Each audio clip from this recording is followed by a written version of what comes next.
Hello, everyone. It's Thursday, right before Parshat Behalotcha, Thursday, June 11th. And once again, it's wonderful to speak to everybody virtually with this Dvar Torah. Also want to continue to wish Refuah Shlema to all those who are ill with all kinds of illnesses in our community and other communities. Also, we want to offer a tefillah for the safety and the welfare of all of our citizens in this country, and that we find some healing in these very difficult weeks and times that we are in. We also feel disconnected to Eretz Yisrael, to Medinat Yisrael, to Israel on some level. Many of us would have been going on programs or going to Israel and visiting family, which is almost impossible at this point. There's very few flights to Israel, and things are, and there's the quarantine and all that. So it's a difficult time to connect. But at the same, and it's also reflected in the calendar that in Israel they're up to Parshat Shlach, and we are in Parshat Behalotcha. So there's a disconnect.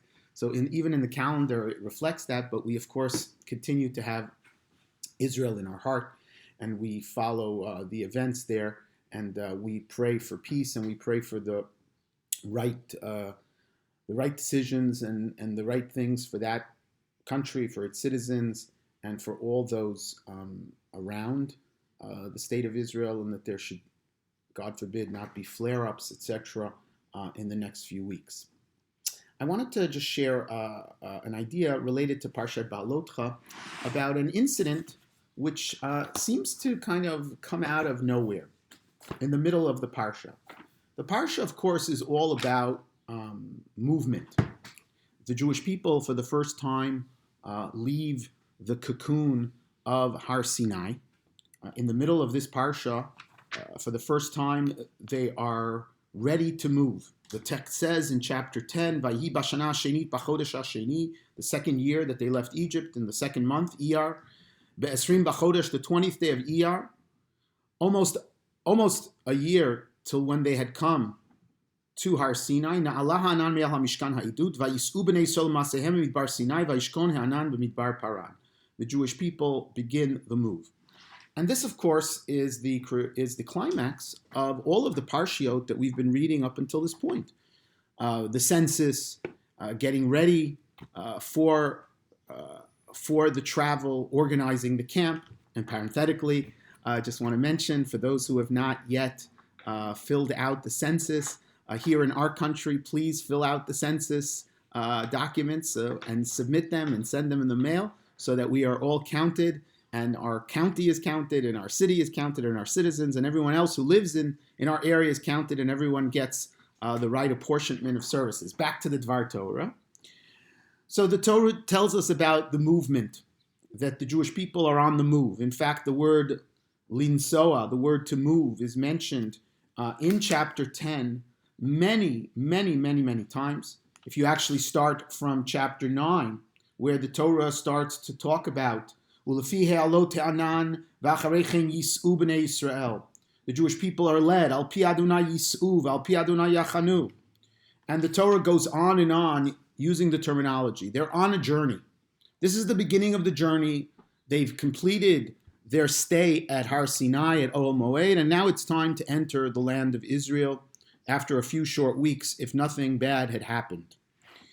And in the middle of that, there's a short episode. The Torah tells us in chapter 10, verse 29, Vayomer Moshe lechovav ben Ruel hamidyani chotein Moshe, nos'im anachnu lamakom asher amar Hashem oto etein lachem, lecha itanu v'heitavnu lach, ki Adonai diber tov al Yisrael.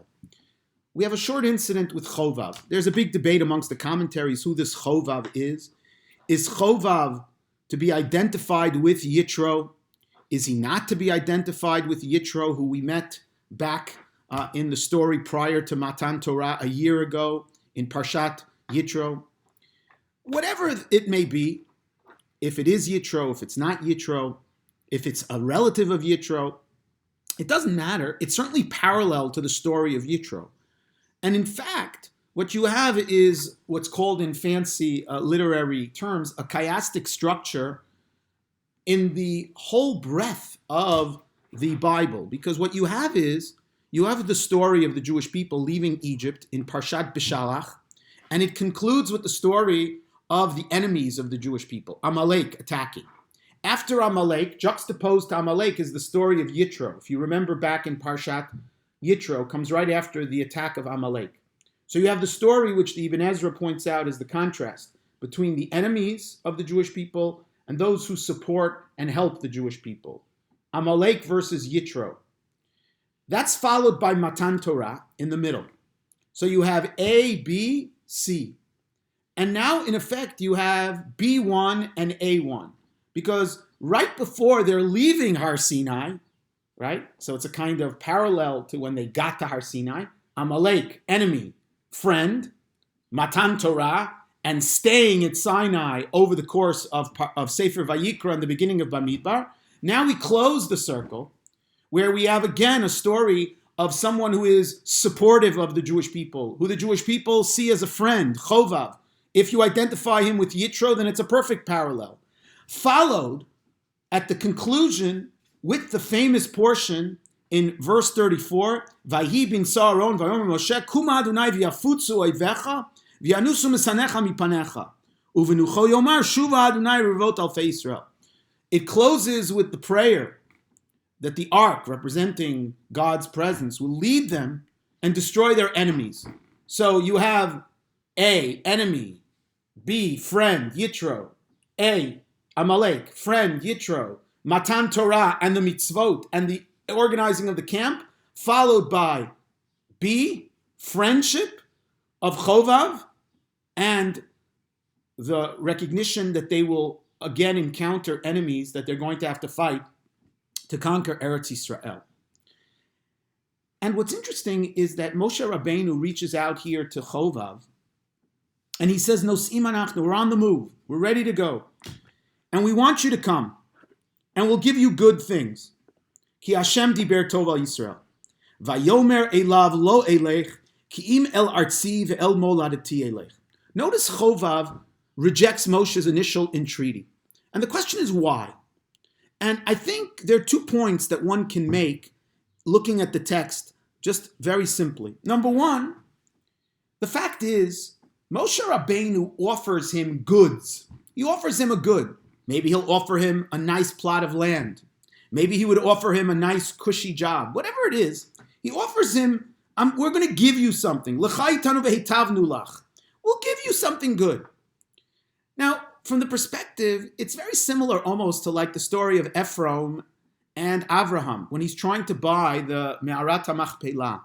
Here too, Moshe offers him something, but he doesn't offer him the sense that he is part and parcel of the Jewish people. He says, we'll do you a tova, we'll pay you, we'll give you something if you help us. We'll give you something, because we know that you know how to go through the desert. You've been helpful to us before about arranging. So Moshe Rabbeinu presents it, but it's not an embrace, a bringing in to the community. If Chovav, if Yitro wanted to hear that he's also part of this mission, he didn't hear it from Moshe. He didn't hear that.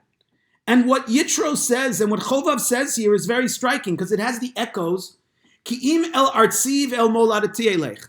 I will go to my land and my homeland and my patrimony.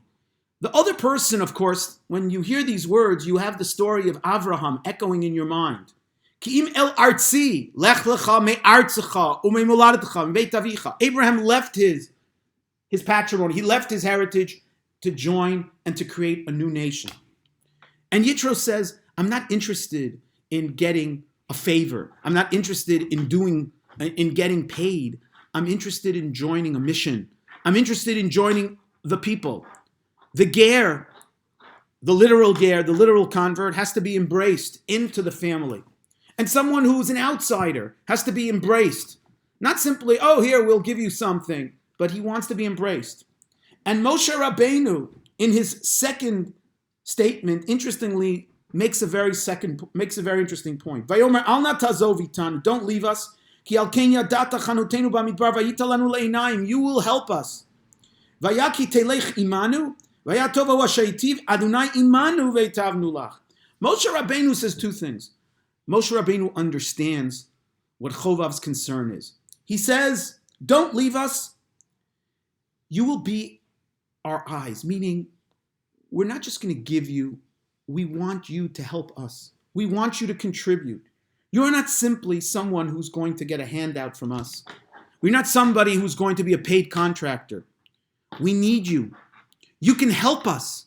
It's not just about us giving you some nice matana. You are essential for us. Every person wants to feel like they can contribute to the family, to the society, to the nation, to the country. Every person wants to feel worthwhile. Every person's contribution wants to be heard, wants to be seen, wants to be recognized. And second of all, Moshe says, "V'haya ki telech imanu." Not just itanu, as the Vilna Gaon often pointed out in biblical Hebrew. Itanu means that you're simply going on the same path, but you're not joined in destiny. Imanu means you're part of us. We embrace you as part of our family, as part of our nation. It will be good for you with us.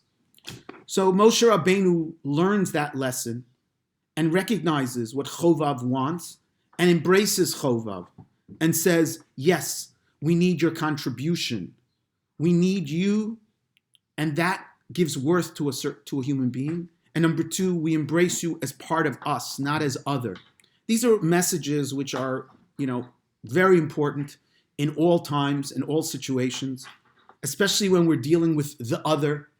How can we recognize and embrace the other wherever the other is in our concentric circles of relationship, in our family, in our community, in our shul, in our city, in our county, in our state, in the world, different creeds, different religions. How do we embrace other people and recognize their contributions and also share destiny? Even though we have shared destiny within concentric circles, which is unique to our concentric circle, we also want to share in shared citizenship, in shared humanity, and in shared work that everybody can contribute to a better polity and a better society.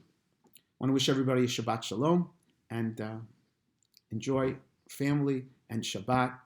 And please stay safe and healthy, everyone, as you go out on your walks. Remember social distancing. Remember, if there's people around, masks and everything that's important in terms of safety and health. Shabbat Shalom.